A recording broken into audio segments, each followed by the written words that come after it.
Ravenous. One man must choose We need ovens.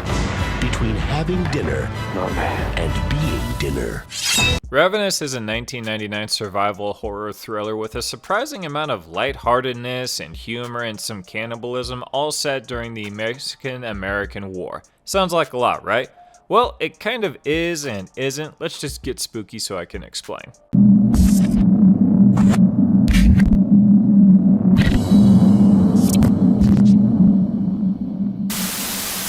So Ravenous starts off introducing our main guy, Captain John Boyd. He gets a promotion and celebratory dinner, but the whole time this is happening, we are treated to flashbacks of his supposed moment of courage. And what really happened is that he was experiencing some shell shock and played dead because he didn't want to fight. He gets transported with the other American soldiers' bodies to the enemy fort, and he gets out, snaps a neck, and takes the captains of the fort hostage, and the Americans are able to take the whole thing. He confesses the whole thing, but the guy giving him the medal for what happened couldn't see a way around it. He should be reprimanded for playing dead because he was a coward, but he did take the fort. So he gets a medal and sent to a random dump in the middle of nowhere as a punishment. And let me tell you, this is a place no one wants to go. It is depressing, you're surrounded by weirdos and savages so vile that they would skin you, eat you, and sell whatever they can of you. Where might such a place be? You guessed it, California. That what you said?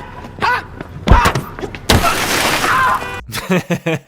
Boyd makes his way to the fort and is introduced to the skeleton crew that mans it. There's Doc, Sleepy, Grumpy, whoops, wrong movie, but I'm still gonna call them by their main characteristics. There's Soldier Boy, Boss, Dopey, Church, Doc, the brother and sister, and Boyd. That makes 8. He gets situated there, but a random guy enters into the fort, and we will just call him the Stranger, and everyone rushes to attend him. The next day he wakes up and tells a story about his company and how they got lost in the woods and were running out of food, so they ate all that they could, then started to turn on each other. But once they started to taste the other white meat, it made their hunger deeper and more ravenous. Ah, see what I did there? The Stranger was able to escape, but there was a poor woman left with the cannibals, and she's gonna be their next meal if something isn't done about it. A party is formed. Soldier Boy, Boss, Church, Boyd, the brother, and the Stranger go to the cave to try to save the party from themselves. On the way, Boyd asks the Stranger about what it's like to eat a man, and he goes into it a little. You get stronger, you feel different, but the hunger gets worse. Boyd thinks back to when he was hiding it with the dead, and some of the blood got into his mouth, and he hasn't been the same since. They find the cave, and Soldier Boy and Boyd go looking inside while the rest wait outside, wondering what will happen, but the Stranger starts to go straight up bananas. Not an exaggeration, it really does seem to come out of nowhere. Soldier Boy finds the bodies and counts 6, but the Stranger said that there were only 6 in his party. It's a trap! On cue, the Stranger digs up a knife and makes quick work of the boss and uses his pistol to kill the brother. It misfires on Church, so he starts to chase after him, and for some dumb fucking reason, we get quick-paced banjo music like this is the Dukes of Hazzard. What? Oh, come on!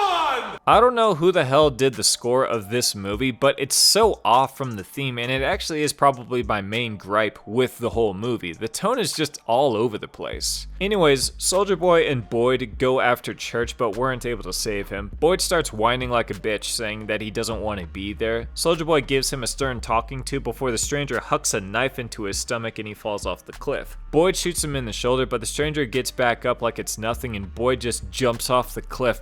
Okay, I guess that's better. By the way, this fall scene is like the same level as Tommy Boy and Hot Rod.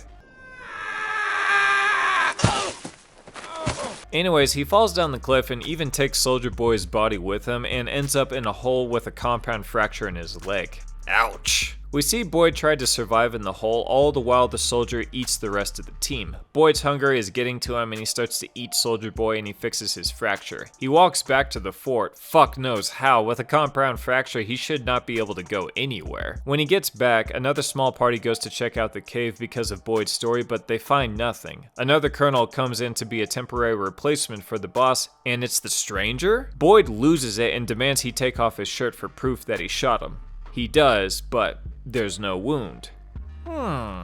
So it was at this moment I almost thought that this may be a Boyd has lost his absolute shit story, but actually the stranger just opens up to him completely, but in private of course. One by one, the remaining people in the fort are being picked off till it's just the stranger, Doc, and Boyd. A mysterious third person comes in and lops off the head of Doc, and it turns out it's the boss?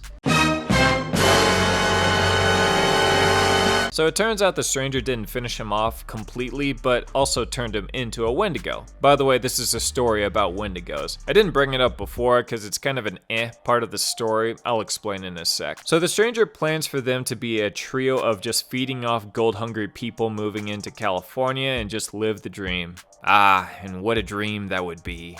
However, Boyd refuses and the boss eventually caves and truly does regret what he did, and he asks Boyd to kill him quickly. And it's actually kind of a slow throat slice. Fucking jackass doesn't even know how to kill quickly. So Boyd and the stranger fight, and the stranger has a bloody cross on his head for some reason. I don't know, it seemed pretty random. Boyd gets them both killed by setting a very large bear trap and making them both fall on it. The stranger dies first, and Boyd avoids eating him to survive, and the movie ends. Okay, first of all, the movie is okay. The main problems I have with it is that I already mentioned before, it was the tone, the score, it was just wildly inconsistent. I do like the story, cannibals picking off a small batch of people while in the woods, and this is a pretty star-studded cast. You will recognize almost every actor in the main cast even if you weren't a big horror head, which makes them kind of feel wasted. It would have been better if they just got rid of the other parties of soldiers coming in the fort to help out. If it would just have been the band of 8 plus the stranger, it would have made everything a much more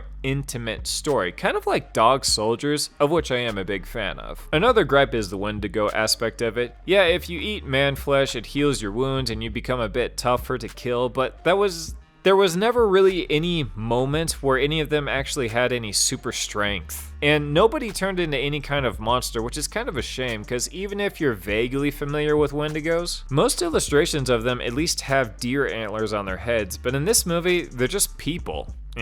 I think tone-wise, they should have made it more serious. Have some camaraderie at the beginning, but take out all the goofy chasing music and the weird, over-the-top freak-out. I don't know how many Wendigo movies there are out there, but so far I've seen this and Antlers, and I don't really recommend either of them. They aren't terrible, but definitely skippable. I have seen some good cannibal movies and shows, but if any of you know any good Wendigo movies or shows, please let me know.